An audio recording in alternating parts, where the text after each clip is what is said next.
The following is a Comfortably Zoned Radio Network production. My baby dolls, we are back again. Another episode of Genesis. As always, I'm your host, Ian Kahanowitz, and of course, we have a great recurring, see, I'm already tongue-tied from the snowstorm we had in New England. We have a recurring guest coming back to the show, but this time, he comes back with a medal in his hand, and we're talking about Jerald Podair. We're talking about his fantastic book, City of Dreams, Dodger Stadium, and the Birth of Modern Los Angeles. This is about the fifth or sixth time he's back on the show. I knew this was a brilliant book as soon as I picked it up, as soon as I had Jerry on the show. We had a great time, and last month he was nominated, and he won the 2018 Seymour Medal, which is an achievement, huge achievement, considering of who he was up against. A lot of great books. A lot of those authors were on my show as well. And I'm just going to read here a little bit from the 2018 Sabre blog they put on. And it says 2018 Seymour Medal winner, Jerald Podair. See, I got a Podair. I'm all tongue-tied. All this snow bothers me in March. Author of City of Dreams, Dodger Stadium, and the Birth of Modern Los Angeles, accepted his award at the banquet at the 25th Annual 9 Spring Training Conference on Saturday, March 3rd in Tempe, Arizona. All the big shots. They're in the desert. They moved from Mapleton, Wisconsin, and they go to warmer climates. I got to get out there myself. The Seymour Medal honors the best book of baseball history or biography published during the preceding calendar year. Of course, we've been doing the show now for about a year, and the book is still going strong. Podair's book was published by Princeton University Press. The Seymour Medal, named in honor of Dr. Harold Seymour and Mrs. Dorothy Seymour Mills, who was there to present it to Dr. Podair, was first awarded by Sabre in 1996. And Professor Podair was presented with his medal at Saturday evening's banquet by Dorothy Seymour Mills and Sabre's Jacob Pomeranke. Yeah, all these names, you know. You get tongue-tied doing all this stuff. Great picture.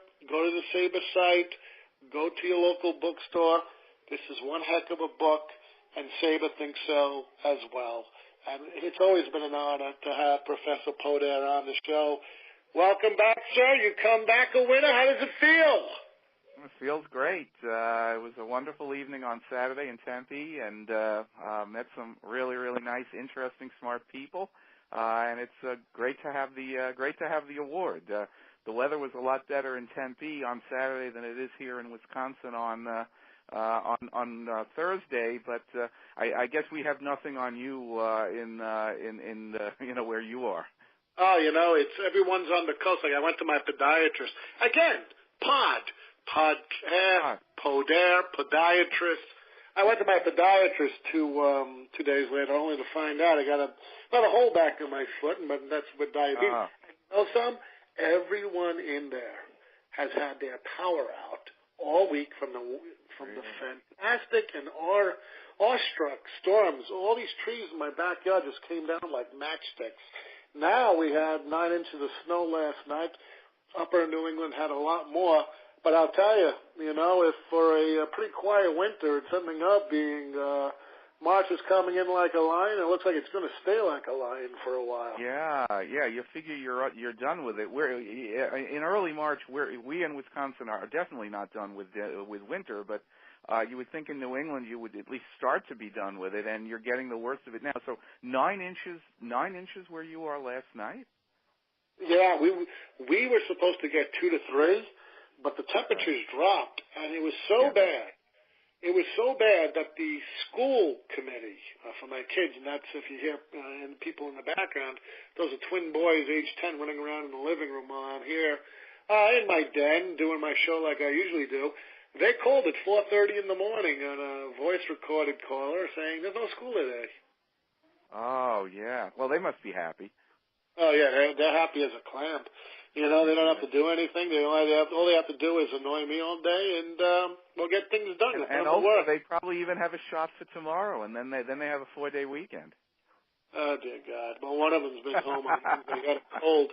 And, I'm gifted. I get to watch them because I am a stay-home dad. And, of course, I do my practice here. I do my riding here. And I do my show here. So everything, my commute's from my bed to my den, and that's about it. So, for me, I'm very lucky in that respect. You are. I am. Now, all this lying stuff of talking must have been a line to build Dodger Stadium. They had to move rock, mountain, earth. Let's get into the building after Dodger Stadium. Right after all this legal stuff happened, right after Walter O'Malley had his 19th nervous breakdown. What's going on now? Well, finally, the Arechiga evictions are at least off the front pages. They never really go away, but they are off the front pages. And as we get into September of 1959, construction on the stadium is actually ready to begin, and it's a massive project. The terrain of Chavez Ravine is hilly. There are sort of gullies and hills, and it's not a smooth surface. So it's the first thing that has to be done is land grading. You actually have to smooth out the grades of the land, to make it possible to build a stadium on top of this land. What O'Malley wants to do, and this is very innovative for 1959, is to sink his stadium partially into the ground on the model of Holman Stadium in Vero Beach at Dodgertown, which had been built earlier in the 1950s. Now, that's obviously a much smaller stadium, but the idea there was sink it into the ground and make it possible for spectators to avoid these long nosebleed climbs to their seats. And Dodger Stadium was planned to be built on that model as well. But it was a very difficult thing to do, to smooth out all this land, to grade all this land, and then to start constructing a stadium basically in a lower bowl. Now, today, I'm sure that most stadiums, or the majority of stadiums, are built this way. But in 1959, there was a question of whether this could actually even be done, because you're always thinking about, well, if you're building on a flat surface, you have challenges, but the stadium is not going to collapse on you. But if you're building in the ground, there's always the chance that, the dirt that you're scooping out all this dirt. Well, what will happen if, if what you've scooped out starts to collapse on you because you're sort of in a hole?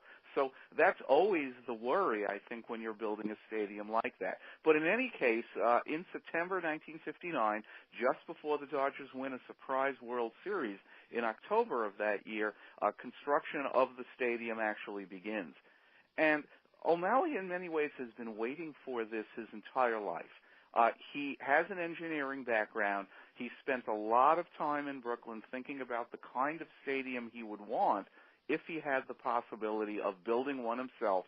And now, starting in 1959, he has that chance. So he not only plans it innovatively in terms of sinking it into the ground, but he's also planning really the first great modern baseball stadium in terms of amenities, in terms of services, in terms of atmosphere and sight lines. This is going to be one of the very first symmetrical stadiums.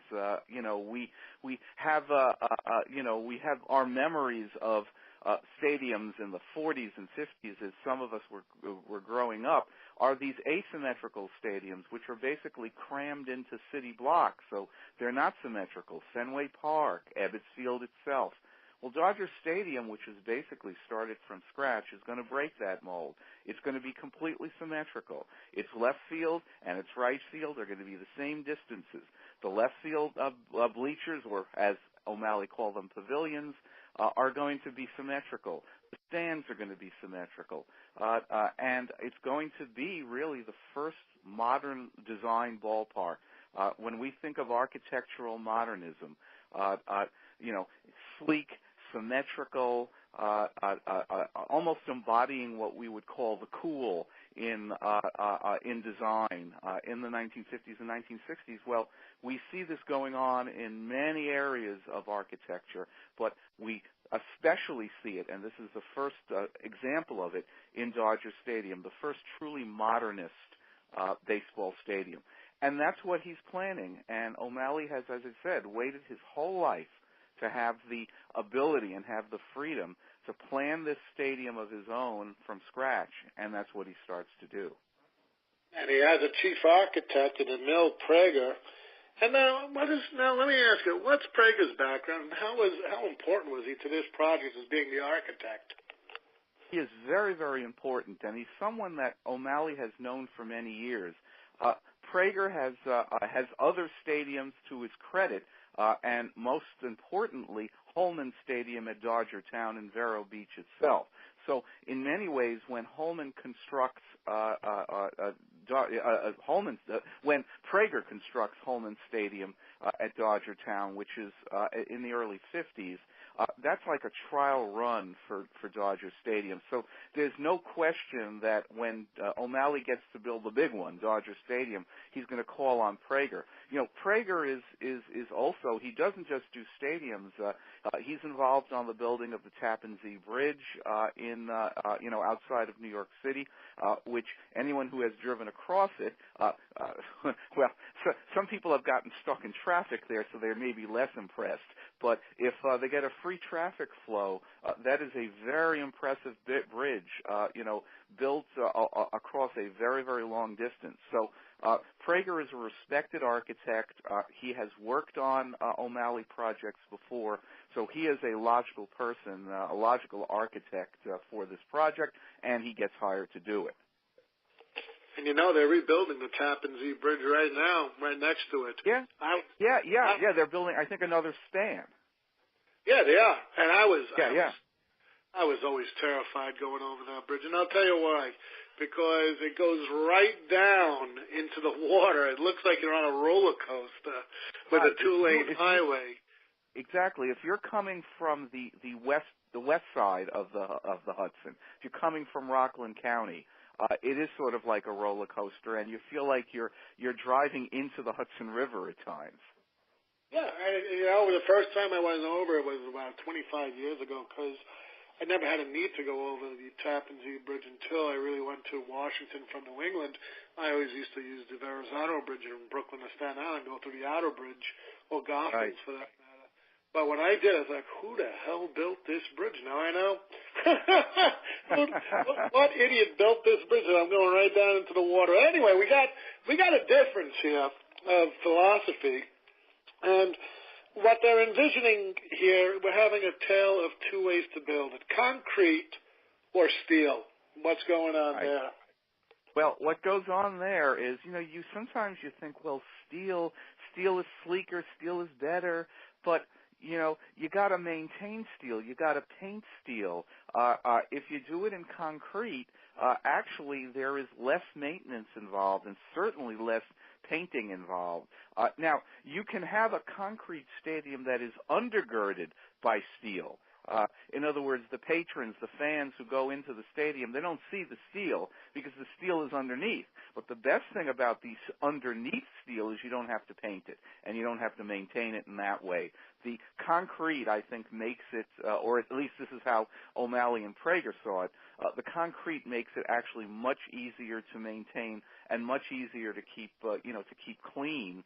And it also, you don't have to worry about painting it, every year or every second year. The stadium that I'm always comparing to Dodger Stadium is Shea Stadium, the municipal stadium that O'Malley could have had if he wanted to go the route of a public stadium in New York. And those of our listeners who remember Shea Stadium remember a lot of metal in that stadium, and also a lot of rusting in that stadium, a lot of bad paint jobs in that stadium, and those are the things that O'Malley wanted to avoid in his own stadium. I remember Shea Stadium, and it was no different than Veterans Stadium when you look at it, right, or Three Rivers. It was that steel truss bowl, had no kind of flavor to it. It was strictly vanilla. It was There was just no love put into these things. It was just there by LaGuardia Airport. You could always see the planes taking off from LaGuardia. You could hear the planes when you're in the seats.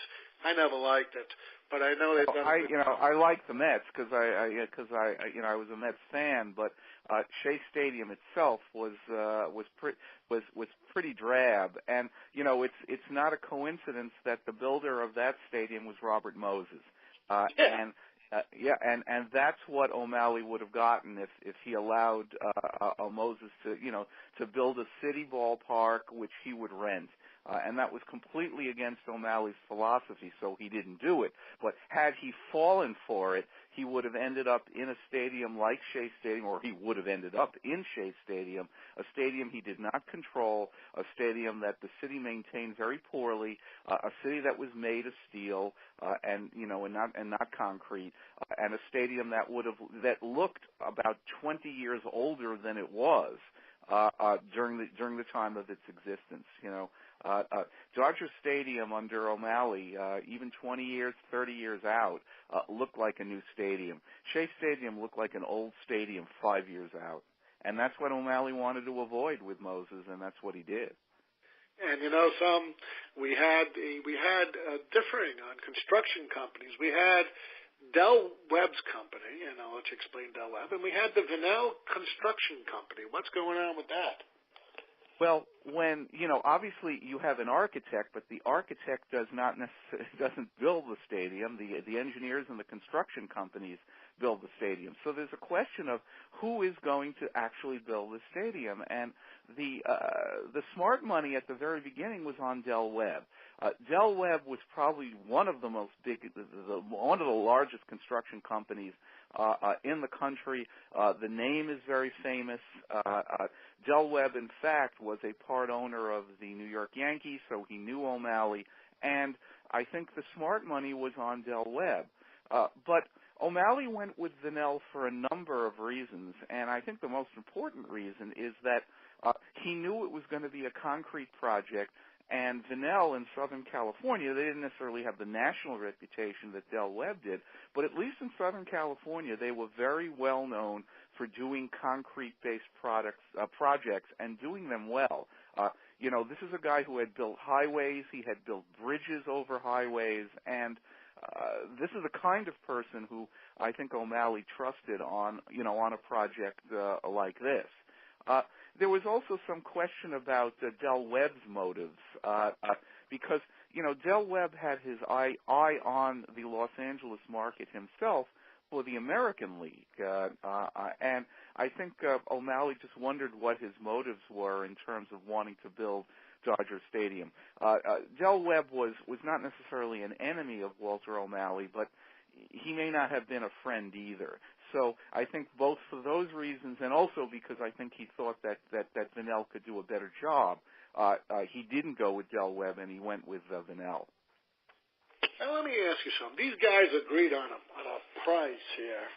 And we know that the construction itself, they had to move mountains.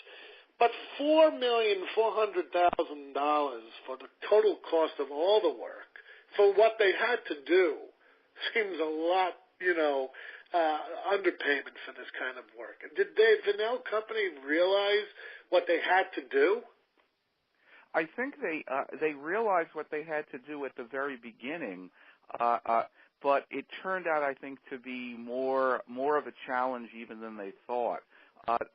They actually had the concrete blocks that they ended up having to fit into the stadium, almost the way you'd fit in blocks into like an erector set or something. These blocks were so heavy that they basically had to manufacture them on site. In other words, usually you'll have your construction company somewhere and you have these big blocks and you make them there and you sort of truck them over and put them in. Well, these blocks were so heavy and so substantial that they had to basically build a foundry on the site of the stadium because they really couldn't move them long distances. So I think in the end Vinnell made money. It's not that they did this at a loss, but this was a very expensive project, and it was also a project where there was a lot of time pressure because O'Malley's lease with the Los Angeles Coliseum, which, he signed initially for the 1958 season and 59 season, thinking he'd be out of there at the end of 59. Well, 1960 comes along, and they've just started the stadium, and he knows he's going to spend 2 more years, at least 2 more years in the Coliseum, and it's not the best rent situation. It's not the best, he's going to make money in the Coliseum, but he's not going to make as much as he could in Dodger Stadium. So there's a lot of time pressure on Vennell to get this thing done, and get this thing done by the beginning of the 1962 season, so that they don't have to spend yet another year in the L.A. Coliseum with all its problems. So it's a time pressure job for Vennell, and it's an expensive job for Vennell, and also logistically it's a really challenging job for Vennell. Jack Yount, who was the head, the head engineer, the head constructor at Vennell, probably, if you asked him in terms of his career, which took spanned over many years in the Los Angeles area, building bridges, building highways, he probably would say this was his most challenging project ever. And we still have the legal roadblocks in place. I would believe, 62, they really have to be gunning it to do it, because all the roadblocks weren't removed until July of 1960. And even before that, you still had to get the deeds to Chavez Ravine, like you mentioned in the book, right, and Wrigley Field, because remember we spoke about Wrigley Field down there in Los Angeles, and the promised monies for the access roads. Right. So, right. O'Malley, you have all. Yeah, you have all these problems that linger on. You have to have what happens in 1960 is they finally trade deeds. They finally swap deeds. The city gets Wrigley Field, and the Dodgers get the Chavez Ravine property, and they get them officially. What the Dodgers also have to do is they have to start buying up property in Chavez Ravine, privately owned property, on their own. The city basically backs off. After the Arachiga situation in May 1959, the city of L.A. basically says, look, we can't throw anybody else out. We can't really help you with getting more of the land. We've gotten the land that we've gotten for you. Now you're pretty much on your own, O'Malley. So what O'Malley has to do is go out and purchase the land of private owners. This is not eminent domain. This is a straight money transaction, and he really has to overpay for this land, as you might imagine, because if you're a private landowner in Chavez Ravine and O'Malley needs the land, and the city is not going to use eminent domain to throw you out, well, then you can totally jack up your price, which is what happened. And O'Malley ends up having to pay about $500,000, which, of course, is a lot more today, for property that was assessed. The value of the property was assessed at basically around $75,000. So he had to pay over 5 times as much as he should have for this property. So he has to do that. He has to get the deeds swapped on Wrigley Field and Chavez Ravine. He has to overcome more opposition in the city council, and he also has to pay more money than he thought he would to get access roads built going to the proposed stadium. Now, the County of Los Angeles had promised about $2.75 million for those access roads, but it quickly became clear that the cost of those roads was going to exceed that amount, and that's all he was going to get from the County of Los Angeles. So once again, he basically had to spend or borrow money to get these roads built. There are also political roadblocks to getting these access roads built, because one of them goes right through Elysian Park, which is a public park, probably the oldest park in Los Angeles, which is right adjacent to the stadium. It's still adjacent to the stadium. And he needs to get an access road from one of the freeways built through that park, and of course there's a tremendous amount of opposition to doing that. Now, he's able to do this in the end, but once again, it's a near thing. In May 1961, a new mayor takes over right in the middle of this construction process. Norris Paulson, who's the old mayor and an ally of Walter O'Malley and very cooperative with him, is defeated for re-election by a man named Sam Yorty. And Sam Yorty comes out of the populist tradition. In many ways, he might be somewhat similar to Donald Trump today. And Sam Yorty comes into office in May 1961 saying, we're going to sweep all the elites, we're going to sweep all the rich people out of downtown, out of City Hall, and we're not going to make any more deals with businessmen, and, we're not going to do any of those things. And the implication is, as he comes in, I guess he's inaugurated on July 1st, 1961, for Yorty, is, well, we're going to look at all these old contracts that the old mayor, Norris Paulson, signed with all these companies, including the one for Dodger Stadium. And as Yorty comes into office in July 61, this access road especially, which has not yet been built, is really up in the air because it's exactly the kind of thing that he comes into office saying, I'm going to overrule these things. I'm going to stop these things. Now, when Yorty comes in July 61, it's probably going to be impossible for him to stop the stadium itself because there's too much work been done on it.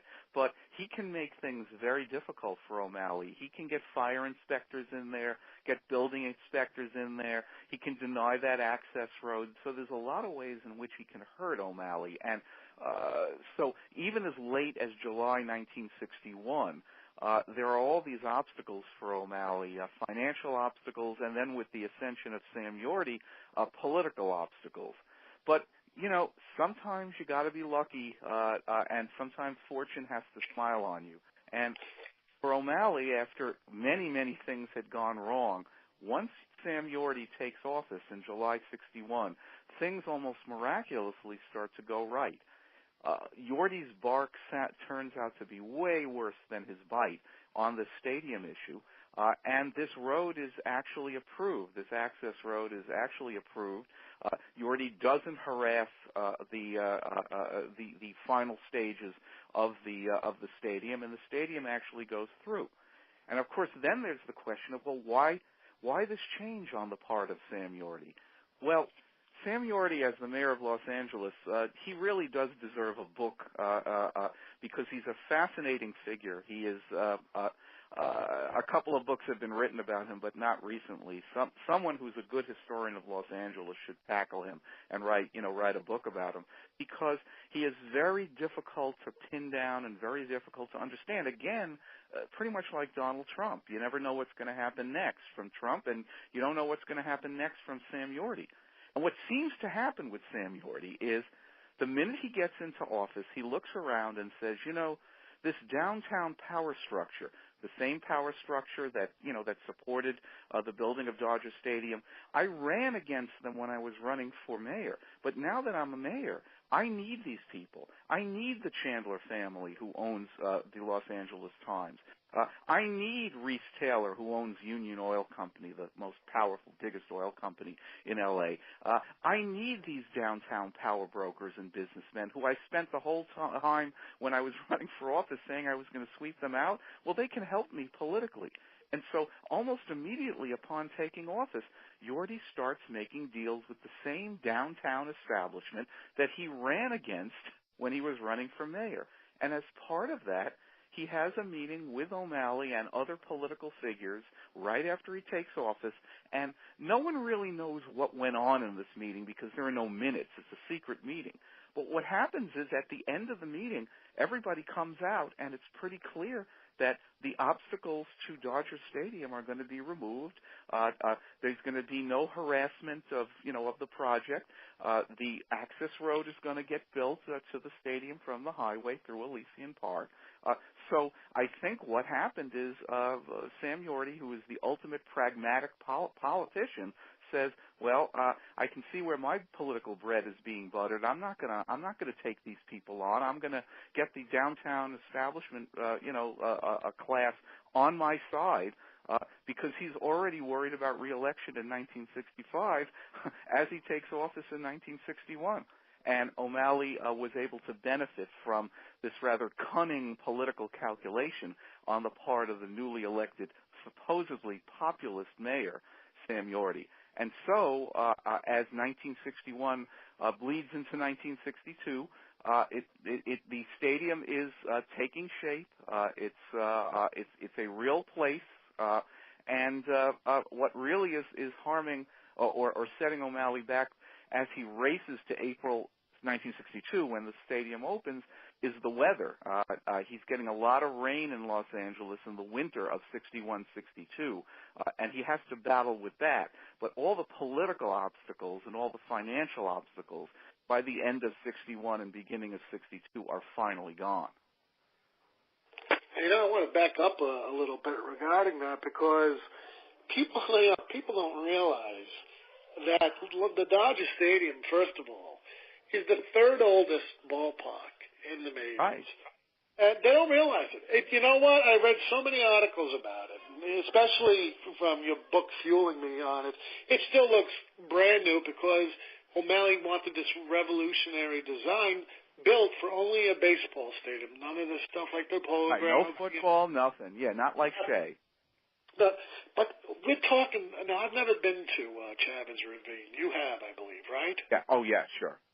Okay. How is the roads in there and out there? Because in your book, you mentioned S.S. Sam Taylor, who was the traffic czar, who said, look, you're going to have 1 or 2 hours delay of traffic with the in-roads and out-roads going out of Dodger Stadium. And not only was that comment, but the banks got alarmed saying, oh, my God, what are we funding here? Let's discuss that. Right. Well, you know, traffic has always been a problem at Dodger Stadium, and until some form of mass transit is built to get to that stadium, it probably always will be. Now, that's not necessarily a function of Dodger Stadium because there's something like 4 different highways that you can take to get there, but it is a function of Los Angeles traffic generally. And that is a city that is now choking on its own traffic. I was just out there last week. Before I went to Tempe for the Sabre Award, I made some appearances in Los Angeles for the book. And it's a city that's just choking on its own traffic generally, and that certainly applies to Chavez Ravine. In a perfect world, there would be some rail link built from Union Station, which is maybe about 1.5 miles, 2 miles from Chavez Ravine, from Dodger Stadium to the stadium, that there would be some rail link. But until that happens, it's always going to be a challenge. You know, there are all sorts of trick routes to get in and out of the Dodger Stadium area as quickly as possible. You know, people have their own little pet routes because there are sort of city streets that are around the stadium, but it is always a problem. Now, what Sam Taylor, the traffic czar, said, you know, about 1 and 2 hour delays, that didn't come to pass. But there were. Traffic is always going to be an issue, and certainly was an issue. Now, the other part of what you mentioned, the financing, was always a problem for O'Malley because, you know, you think, well, Dodger Stadium, what bank wouldn't want to finance Dodger Stadium? It's going to be a great moneymaker. Well, in 1961, the banks didn't know that. And they didn't really even know Walter O'Malley, who came from another city. And often banking relationships are personal relationships. They especially were in the 1950s and 1960s. You know, you had your banker as a businessman. You called up your banker and you went to lunch with him and you played golf with him and all that.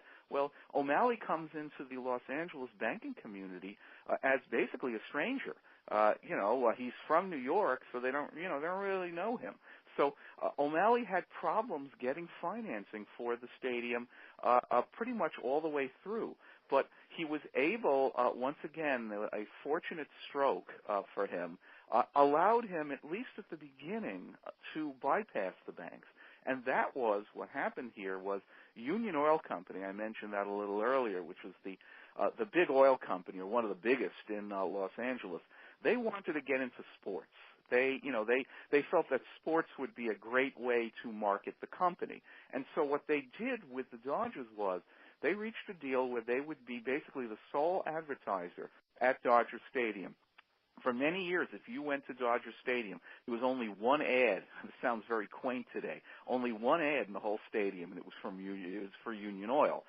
And they reached an agreement with O'Malley to be the sole advertiser in the stadium and also to be the sponsor of the broadcast rights. Basically, be the lead, the lead sponsor for broadcast, which for the Dodgers in 1960-61 basically meant radio, basically meant Vin Scully. So that was a very valuable property. And what they did was they basically gave O'Malley an advance on that money that they would pay for the broadcast rights and for the advertising rights.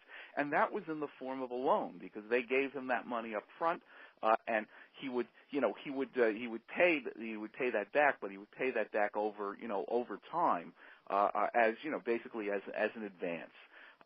So O'Malley was able to get the financing that he needed without going, at least initially, to a bank. Now, once Union Oil jumped in, and once it looked like the stadium was actually going to be built, then the banks jumped in as well.